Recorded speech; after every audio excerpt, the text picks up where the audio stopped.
인터뷰 경위에 대해서 먼저 말씀드리겠습니다. 그 김현중 씨하고 그 가족들이 그 마치 김현중 씨 측이 친자 확인을 거부하는 것으로 이렇게 보도가 돼서 친자 확인에 대한 그 김현중 씨의 입장을 정리해서 좀 알려달라는 그런 입장을 전해왔습니다. 그래서 김현중 씨가 친자에 대한 그 확인을 요구하게 된 경위는 지금 김현중 씨가 친자 확인을 요구하는 것이 마치 부도덕한 것처럼 그렇게 비춰지고 있는데, 김현중은 상대방과 결혼한 사이가 아니기 때문에 친자 여부를 확인하는 것은 이제 당연한 것이고, 또 친자인지가 확인이 돼야 아이 아빠로서의 책임을 질 수 있기 때문에 그래서 친자 여부를 확인하려고 하는 것입니다. 그리고 친자 확인 절차의 경과는 현재 김현중 씨는 이제 친자 확인을 그 친자 논란을 종식시키고 현재 진행 중인 민사소송, 그 다음에 형사 고소 사건에 대해서만 집중하기 위해서 지난주 토요일에 그 대한민국 1위 국제공인연구소인 주 휴먼 패스에 의뢰해서 그 군 부대 내에서 출장 DNA 검사를 마쳤습니다. 그리고 그 결과서도 결국 받았습니다. 이제 아이만 그 주 휴먼 패스에 의뢰해서 DNA 검사를 받아서 서로 비교하면 친자 여부가 확인될 것입니다. 그래서 지난 월요일 날 상대 측 선정문 변호사에게 우리 측에서는 이미 친자에 대한 DNA 검사를 마쳤으니까 아이에 대한 DNA 검사를 마쳐서 친자에 대한 논란을 더 이상 언론에 보도되지 않고 아이가 소송에 그 도구로 이용당하는 일은 서로 없도록 하자. 아이가 무슨 죄가 있느냐. 그래서 아이에 대한 것은 더 이상 보도되지 않게 했으면 좋겠다. 이런 취지의 말을 전했습니다.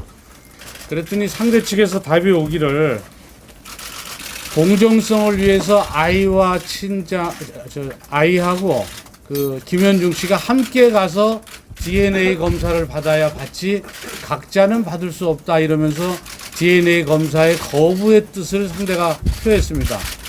출산한 지가 얼마 안 돼서 산후조리원에 지금 현재 있으니까 그 휴머패스에 요청을 해서 그쪽에다가 결국 얘기를 했습니다. 출장 검사도 할 수 있도록 요청을 했고 DNA 검사에 필요한 비용은 김현중 측에서 일체 전부 다 지급을 했습니다. 그러니까 하시래도 출장 DNA 검사를 해서 양자를 비교해서 친자 여부에 대한 논란이 종식되기를 바라고 있습니다. 그리고 친자로서 확인이 된다면 이때 김현중 씨의 입장은 그동안 김현중 씨 측이 누누이 말해왔듯이 아이 아빠로서의 책임은 다 하겠다는 겁니다.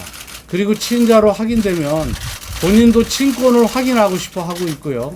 또 아이를 키워달라고 그러면 아이를 직접 키울 것이고, 또 아이를 상대방이 키우겠다고 하면 양육비를 지급할 것이고, 또 가족관계 등록부에 기재하여 달라고 요구하면 그것도 다 기재해 주겠다고 얘기했습니다. 아이가 생겼다고 하지만 서로 재결합이라든지 뭐 만난다든지 그런 일은 전혀 없을 거라는 것은 꼭 얘기를 해달라고 했습니다.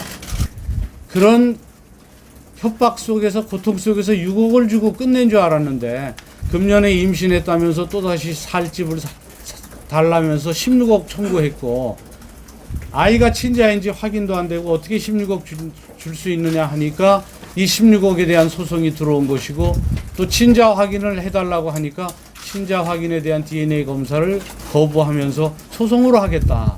그럼 또 5, 6개월 동안 이런 보도가 지속적으로 되니까 지금 이런 출산, 친자에 대한 보도는 우리는 DNA 검사했으니까 상대만 하면 확인될 것이고, 확인이 되면 친권도 행사하고 싶어 하고 아이 아빠로서의 책임도 지겠다는 입장이니까 친자 논란도 더 이상 보도가 되지 않기를 원하고, 또 친자 논란이나 이 친자 소송을 빌미로 민사소송이나 또는 형사소송에 아이가 도구로 이용되는 일이 없기를 바라는 마음에서, 그리고 김현중 씨 측에서 이런 기자회견을 하게 요청한 것이고, 그 친자일지도 모른다는 생각에서 자식에 대한 어떤 배려 때문에 그래서 결국 이 최초에 얘기한 것처럼 김현중 씨에 대한 친자 논란에 대한 입장을 정리해서 인터뷰를 해달라고 그래서 시작하게 된 겁니다.